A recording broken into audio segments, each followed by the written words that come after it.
Hello, कसे आज सगळे मजेदार ना असलंच पाहिजे. ठीक आहे. तर आज आहे शनिवार. ठीक आहे. आणि मी निघाली आहे ऑफिसला. निघाली म्हणजे मी पोचली आहे. मी जवळच पोचली आहे. मी इंग्लिश शब्द वापरणार होते पण मी स्वतःवरती कंट्रोल केला. मी ना चांगल्या सवयी शिकणार आहे. म्हणजे रोज असं मराठीत बोलायचं. खरं आता परत काय माहिती आहे का, आपल्या रोजच्या आयुष्यात आपण नकळत 100 इंग्लिश शब्द वापरतो आणि आपल्याला नाही कळत. आपण पटकन बोलून जातो. सॉरी, थँक्यू, वेलकम, ह्या गोष्टी ह्या जर आपण चुकलो किंवा धन्यवाद आपण ह्या नाही बोलत. ठीक आहे. आपलं सरळ ठरलेलं असतं हे concept. Sorry, thank you, welcome, faceless, असं खूप सारे शब्द आहेत जे आपण रोजच्या जीवनात वापरतो आणि आपल्याला कळत नाही. आणि त्याचा समान अर्थी किंवा एखादा वेगळा शब्द शोधायला आपला मराठीत खूप वेळ लागतो. कारण का आपल्याला सवय होऊन गेली आहे. ही सवय तोडण्यासाठी किंवा ही सवय तोडू नये मोडण्यासाठी कळतं, फरक कळतोय. तोडणं मोडणं. मराठी भाषा ही खूप सुंदर आहे. ती जशी वळवावी तशी वळते. ठीक आहे, ते जाऊ द्या. आज ना माझ्या ट्रेनमध्ये, आता ट्रेन पण हा इंग्लिश शब्द आहे, त्याला मराठीत आपण आगगाडी म्हणूया.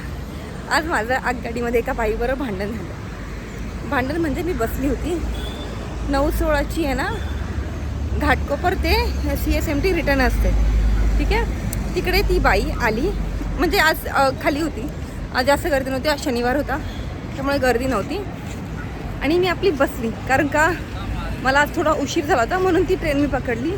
नाही तर मी 8:57 किंवा 9:01ची दुसऱ्या त्या प्लॅटफॉर्मला, आता नाही आठवते काय म्हणतात प्लॅटफॉर्म. तुम्ही मला याचा समानार्थी शब्द सांगा कमेंटमध्ये की प्लॅटफॉर्मचा समानार्थी शब्द काय. तर मी 2 नंबरवरनं पकडते. घाटकोपरला 2 नंबरवरनं गाडी जाते CSMTला आणि 1 नंबरवरनं कल्याण कर्जत साईडला जाते. तर 9:16ची ना ती 1 नंबरला येते आणि तिथूनच ती परत रिटर्न येते घाटकोपरवरनं. तर मी गेली आतमध्ये आणि बसली महिलावर डब्यामध्ये. महिला डब्यामध्ये मी बसली. माहीत नाही तिचं काय भांडण झालं होतं का डोकं फिरलं होतं. आल्या आल्या बोलायला सुरुवात केली कारण का मी एकावर एक पाय टाकून बसले. ती आली तर मी माझा पाय मागे घेतला आणि ती माझ्या समोरच्या बाकावरती बसली. मला म्हणते मला तुझा पाय लागतोय. म्हटलं तुझं डोकं ठिकाणावर आहे का? माझा पाय कुठे? तू कोपऱ्यात बसली, माझा पाय मध्ये. म्हणते नाही मला लागेल. म्हटलं लागेल आणि लागणार याच्यामध्ये खूप डिफरन्स आहे. तोपर्यंत तू लागत नाही. ठीक आहे. आणि बोलायला म्हटलं सकाळ सकाळ कशाला डोकं खराब करते बाई, तू जा ना. तुझं भांडण झालं असेल पुढे तर त्याचा राग येऊन माझ्यावर नको काढू. आणि मला नाही ह्या बायकांचं लॉजिकच कळत नाही. दुसऱ्या कोणाचा राग दुसऱ्या काढणं. जिथं राग आहे तिथं तुमचं थोबाड उडत नाही आणि जिथे नाही बोलायचं तिथे कशाला वाचवायचं करता. तिला सुनवलं मी चांगलं. असं सुनवलं, म्हटलं कोणाचा राग येऊन माझ्यावर काढायचा नाही आणि तुला पाय लागेल ना तेव्हा बोल. आणि तू बघते माझा पाय कुठे तरी पण शहाणपणा माझ्यासोबत नाही करायचा. मला ना खरंच खूप राग येतो अशा लोकांचा जो स्वतःला शहाणा समजतो. ठीक आहे. तुम्ही तुमचं काम करा आणि खुश राहा. दुसऱ्याचं काम करतो आणि खुश राहू दे ना. नको तिकडे आपलं नाक नाही घुसायचं. मी पायावर पाय ठेवून बसू, मी खाली पाय ठेवून बसू, तुला लागल्यावर तू बोल. जोपर्यंत लागत नाही तोपर्यंत आपला हे थोबाड उघडायचं नाही. कळलं? सुनवलं तिला मी. पण मला खूप राग आहे आता. मला अजून सुनवायचं होतं पण मी म्हटलं मूर्खासारखं कुठं भांडत बसू अशा बायकांबरोबर ज्यांची समाजाची कॅपॅसिटीच नाही आहे. तर असा गेला माझा असा सकाळ. आणि मला खूप राग आला कारण की माझी सकाळ खराब गेली ना. मला खूप राग येतो. माणसाने दिवसाची सुरुवात कशी चांगली करावी जशी मी रोज रिथण्याचा चेहरा बघून करते. आणि तुम्हाला ते लहान मुलांच्या चेहऱ्यामध्ये बघितल्यावर ना एक वेगळा काय होतं ते, एक वेगळी शांतता, एक वेगळा सुकून भेटतो. ठीक आहे. असं. आणि तिचं एक आहे की ती कधीच रडत उठणार नाही. कधीच नाही. ती नेहमी उठताना हसत उठणार. आणि जेव्हा तुम्ही असं झोपेतनं उठून एक असा आनंदी चेहरा बघता ना, खरंच तुमचा दिवस चांगला जातो. आणि म्हणून मी रोज ट्राय करते की जेव्हा पण मी उठेन तेव्हा मी रिधान किंवा रिधाण्याचा चेहरा बघेन, त्याशिवाय मी उठणार नाही. आणि मी म्हणेन जे पण मम्मी आहेत ते प्लीज स्वतःच्या मुलांचा चेहरा बघून उठा. तुमचा दिवस खरंच खूप चांगला जाईल. आणि रिधानाला ना परवापासून खोकला आहे तर तिला औषधं दिलीत. आज तिला डॉक्टरकडे घेऊन जाणार आहे. खोकला थोडा होता म्हणून मी लवंगा थोड्या भाजल्या आणि त्या खलबत्त्यामध्ये फुटल्या आणि मधामध्ये एकत्र करून रिथानाला साठायला दिले. त्याचं 3-4 वेळा केलं आहे मी. प्लस तिची खोकल्यावरती औषधं आणि तिला थोडं ताप आला होता, ती पण औषध तिला देऊन आली आहे. आता बघूया उतरतं की नाही, नाहीतरी संध्याकाळी मी तिला डॉक्टरकडे नेणारच आहे. डॉक्टर परत इंग्लिश शब्द आहे, माहीत नाही त्याला. वैद्य म्हणतात की अजून काही वेगळा शब्द असू शकतो. ठीक आहे, आता थांबते कारण का ऑफिस आलं आहे. हा व्हिडिओ मी दुपारी कंटिन्यू कारण का आज मी जेवायला बाहेर जाणार आहे. हो, आज मी टिफिन नाही आज मी डबा नाही आणला आहे, त्यामुळे आज मी जेवायला बाहेर जाणार. तो व्हिडिओ तेव्हा कंटिन्यू करूया. ठीक आहे, बाय. हॅलो, सो मी आहे अंडरग्राऊंड टनलमध्ये. ठीक आहे, अंडरग्राऊंड, सॉरी मराठी परत चुकलं माझं. ठीक आहे, तर मी आहे या जमिनीच्या खालून चालणाऱ्या मार्गावरती. बरोबर,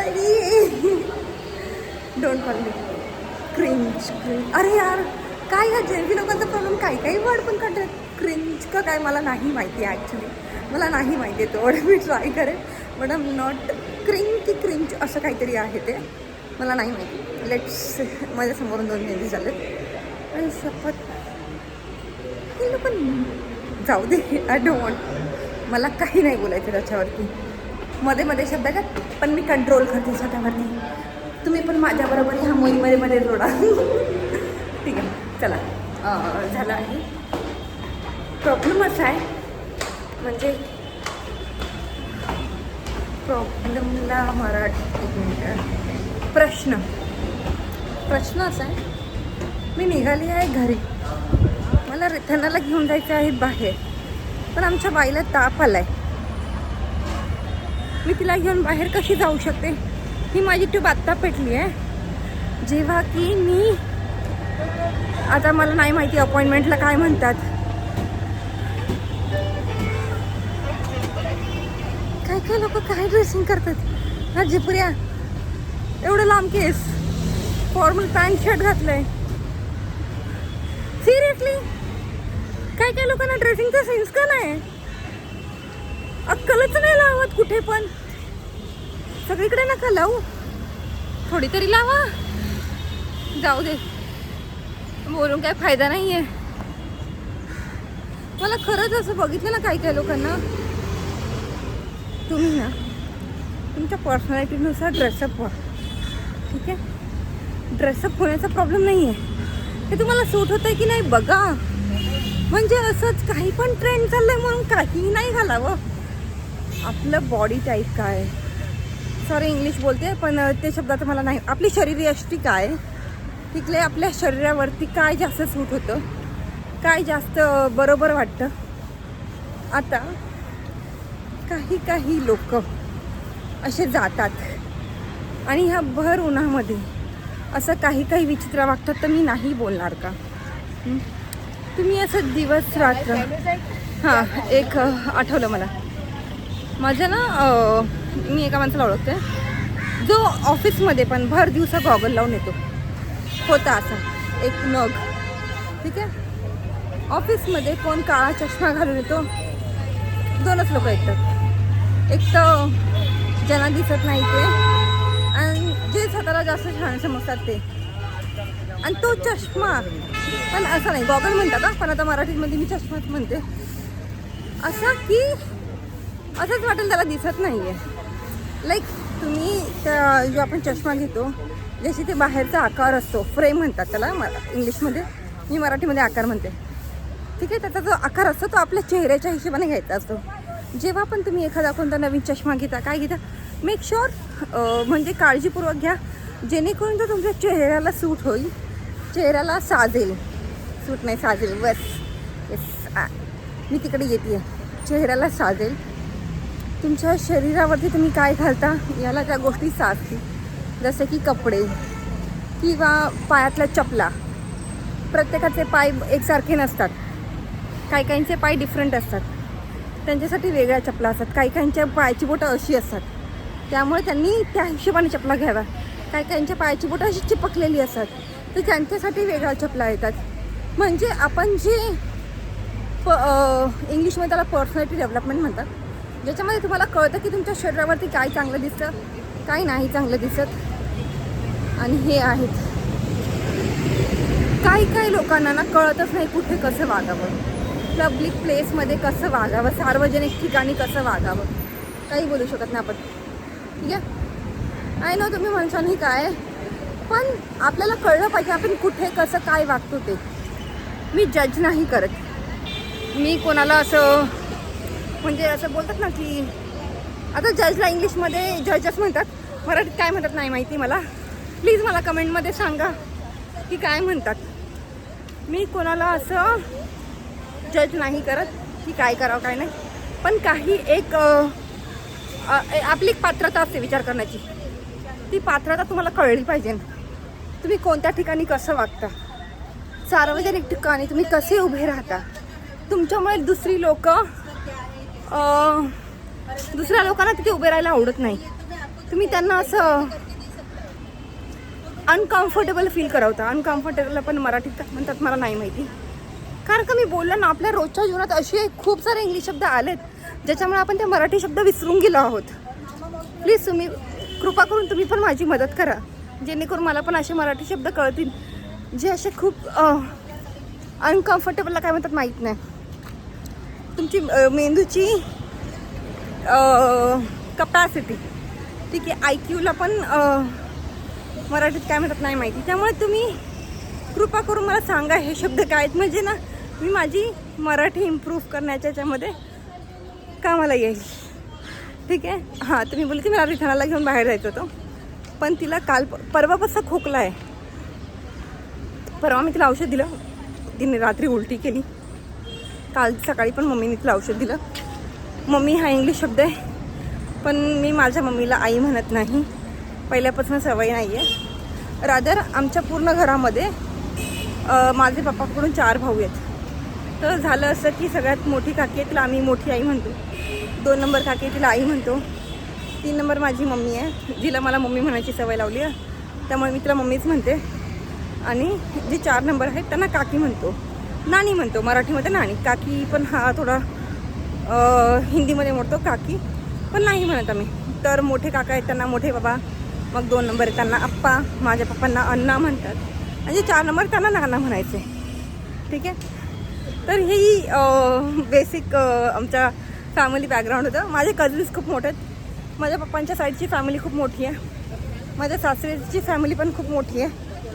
ठीक आहे. त्यामुळे खूप अशा लोकांमध्ये राहायला माझा अनुभव आहे. ठीक आहे. एका वेळेस आमच्या घरामध्ये 50-50, 60-60 माणसं असतात गावी जत्रेच्या वेळेस. तेव्हा धमाल येते. ह्यावेळेस गणपतीला जेव्हा मी जाईल तेव्हा मी 3 दिवसाचा जे व्हिडिओ शूट करणार आहे त्याच्यावरून तुम्हाला कळलं आमच्या घरामध्ये किती मजा येते. ठीक आहे. जॉईंट फॅमिली असल्याचा एकत्र परिवार असल्याचा हाच एक फायदा असतो की तुम्हाला खूप सारे वेगवेगळ्या स्वभावाचे लोक भेटतात. कधी तुम्ही त्यांच्याशी जुळवून घेता, कधी तुमच्या लोकांचं नाही पटत. मग अशा गोष्टींमधून आपल्याला शिकतं की आपण जगामध्ये सर्वाईव्ह कसं करायचं.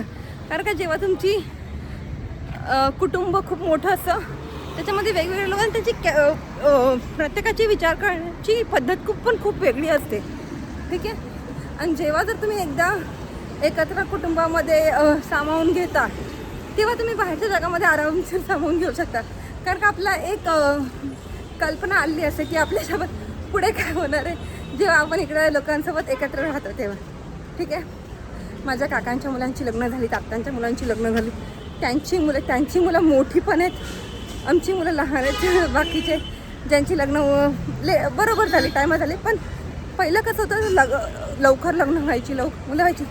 त्यामुळे माझ्या चुलत बहिणींची मुलं आत्ता 15-16 वर्षाची आहेत, काही 18-19 वर्षाची पण आहेत, जी माझ्यापेक्षा फक्त 10 ते 12 वर्षांनी लहान आहेत, जास्त लहान नाही आहेत ती. त्यामुळे फरक पडतो. आमच्या कुटुंबामध्ये सगळ्यात सिनियर सिटीजन माझी आत्या आहे. माझी आजी खूप लवकर वारली, वयाच्या 72व्या वर्षी वारली, जी की ती खूप ठणठणीत होती. ठीक आहे. तर सगळ्यात मोठी आत्या आता. आणि सगळ्यात लहान म्हणायचं गेलं तर माझी मुलगी आहे रिथान्या. हां, सगळ्यात लहान माझी मुलगी आहे रिथान्या. कारण का सगळ्या भाऊ बहिणींमध्ये मी लहान आहे मुलींमध्ये, आणि मुलांमध्ये आहे एक काकाचा मुलगा. तर आज खूपच मोठा व्हिडिओ झाला की नाही, जरा जास्त ज्ञान दिलं मी तुम्हाला. आले मी CSMTच्या इथे. ठेवते, चला बाय. मी आहे ट्रेनमध्ये. ट्रेनमध्ये मी माझी केस वरती बांधून ठेवते. 2 कारण आहेत त्याची. पहिली एक तर ना खूप बायकांना त्रास होतो की तुमची केस आमच्या तोंडावरती येतात. आणि दुसरी काही बायका चुकून ओढतात. त्यामुळे आपल्या केसांची सुरक्षा आपली जबाबदारी. त्यामुळे वरती बांधून ठेवायची कमी.